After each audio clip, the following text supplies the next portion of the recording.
The prevailing issue of cultism in the South, with the Edo situation as clear citation. Uh, how can Nigerian youths be educated on the consequences of these actions? Doctor, you are a lecturer, so I'd like you to give us more of an insight. Well, all of us know the beginning of cultism in Nigeria. The fact is that, cultism, as bad as it is, it will be very difficult for government to stop it. Why? Because even the high and the mighty in society, where will you go where you not see? If, for instance, as a father, if I'm an Ogboni man, and my son belongs to any street cult, what moral right will I have to tell him, look, leave this thing you are doing is bad, and so on? So it is part of the social malaise we have come to live with. But, the federal government must work out. It's not just imposition from above that can stop cultism.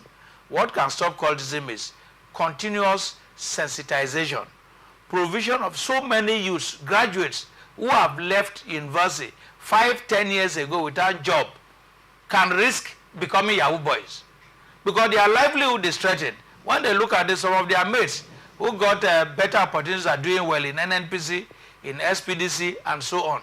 So when they look at it, they say, look, this situation, I'm fed up. They begin to take unnecessary risks. So sensitization is part of it. You cannot make a policy to stop cultism. It's not possible. That the law enforcement agents should not just approach this issue of cultism as a sin to society. They should approach it in a constructive manner. If you study criminology, crime is caused, yes. Crime did not come from above. Crime is caused by so many causative factors, so many factors. Now, nipping those factors in the bud can avoid that crime. So the second solution to it is, the policemen should be equipped with enough evidence to sensitize when it is not enough to arrest a young man and say you are a cultist. Now, when you because our law is so retributive, it's like retributive justice. Our law, the emphasis of our law is punish the offender. When you punish the offender, you imprison the offender, you don't remedy his character, you don't work on his attitude, you don't provide an enabling environment for the person to repent fully. By the time the person comes back, it becomes a bigger criminal. So we should look at the aspect of not only punishing cultists, but remedying the situation by building in many factors that can discourage cultism. All right. What's your take, Barrister? Yes. Cultism, as it appears, it is a crime in Nigeria, punishable for 21 years. Then if you add the possession of illegal firearms, depending on the state, then you add unlawful assembly. So it means the person invariably, if convicted, should be getting like 28 years or more.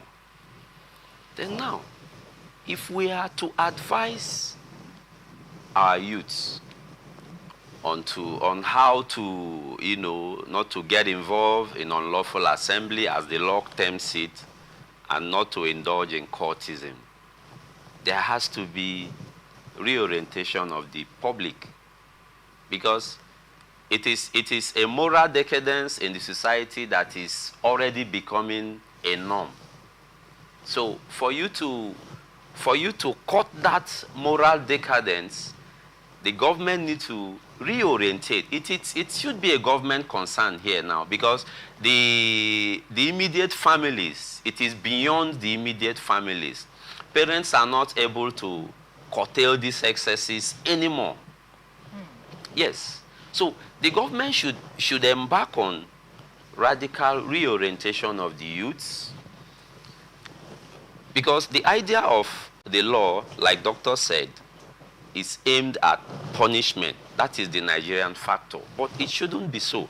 The law should be aimed at punishing, reorientating, and reintegrating the offender back to the society when the person serves out his or her jail term. But the reverse is the case in Nigeria. So I think both the offender and the prosecutory agencies have a lot to do.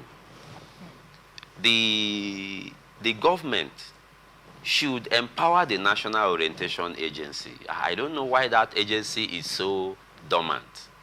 This is an agency saddled with responsibility of orientating and reorientating of the public. But we hear nothing about the NOA. So this is a call, it's a wake-up call for the government, because if our youths turn to cultists, the society will be in shambles. And we can imagine what will happen in the next 10 years if this menace is not curtailed.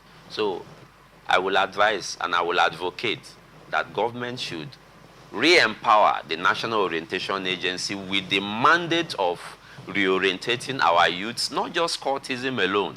There are other social vices that the agency should talk about, like the menace of drug addiction. Drug is littered all over the streets. So experts need to talk to these youths, make them understand the dangers in some of these behaviors and the need to pull out of it. All right.